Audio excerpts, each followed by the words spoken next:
लोकसभा निवडणूक जाहीर झाल्यानंतर महाराष्ट्राच्या राजकारणात वेगवान घडामोडी घडत आहेत. उपमुख्यमंत्री देवेंद्र फडणवीस आज दिल्लीमध्ये आहेत. त्यावेळी त्यांनी प्रसारमाध्यमांच्या प्रतिनिधींशी संवाद साधला.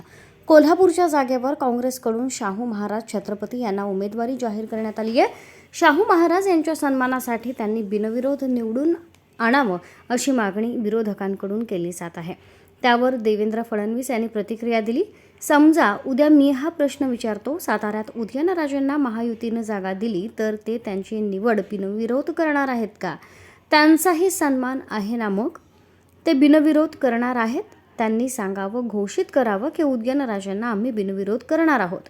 ठीक आहे, सगळ्यांचा सन्मान आहे, पण राजकारण आहे. यापूर्वी देखील त्या घराण्यानं निवडणुका लढवल्या नाहीत असं नाही आहे. एकमेकांसमोरही लढवल्या आहेत. राजकारणात अशा मागण्या होत असतात असं फडणवीस म्हणाले. जागेवर शाहू महाराजांची उमेदवारी घोषित केलेली आहे महाविकास आघाडीने आणि अनेकांचं म्हणणं आहे की तिथे त्यांचा सन्मान राखला जावा. असं आहे की समजा उद्या मी हा प्रश्न विचारतो की इकडे साताऱ्यामध्ये समजा उदयन महाराजांना महायुतीने जागा दिली तर ते बिनविरोध करणार आहेत का? त्यांचाही सन्मान आहे ना, मग ते बिनविरोध करणार आहेत का? त्यांनी सांगावं, घोषित करावं की आम्ही बिनविरोध करणार आहोत. त्यामुळे मला असं वाटतं की ठीक आहे, सगळ्यांचा सन्मान आहे, शाहू महाराजांचाही आहे, सगळ्यांचा सन्मान आहे, पण हे राजकारण आहे. आणि यापूर्वी देखील त्या घराण्यांनी निवडणुका लढवल्या नाहीत असं नाही आहे. लढवल्या आहेत, एकमेकासमोरही लढवलेले आहेत.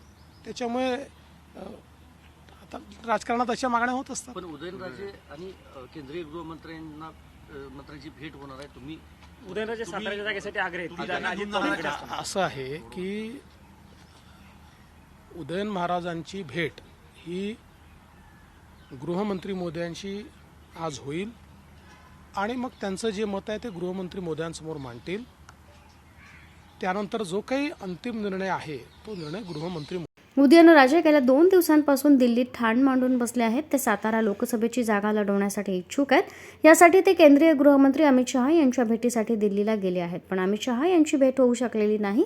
अमित शहा यांच्या भेटीची वेळ उदयनराजे यांना मिळालेली नसल्याची चर्चा आहे. याबाबत देवेंद्र फडणवीस यांना प्रश्न विचारला असता त्यांनी भूमिका मांडली. उदयन महाराजांची भेट आज गृहमंत्री अमित शहा यांच्यासोबत आज होईल. ते त्यांचं मत गृहमंत्री शहा यांच्यासमोर मांडतील. त्यानंतर जो काही अंतिम निर्णय आहे तो गृहमंत्री अमित शहा घेतील अशी प्रतिक्रिया फडणवीस यांनी दिली आहे. आमचं 80% काम पूर्ण झालं असून 20% काम बाकी आहे. आज किंवा उद्या ते पूर्ण होईल. त्यानंतर 3 पक्षातील जागा वाटप पूर्ण केलं जाईल. भाजपच्या वाट्याला आलेल्या जागा आणि अपेक्षित जागा याची माहिती आम्ही आमच्या केंद्रीय निवडणूक समितीला दिलेली आहे. आमच्या फार जागा घोषित होणं बाकी नाही. 3 पक्षातील जागा वाटप हाच मुद्दा आमच्यासमोर आहे अशी माहिती फडणवीसांनी दिली.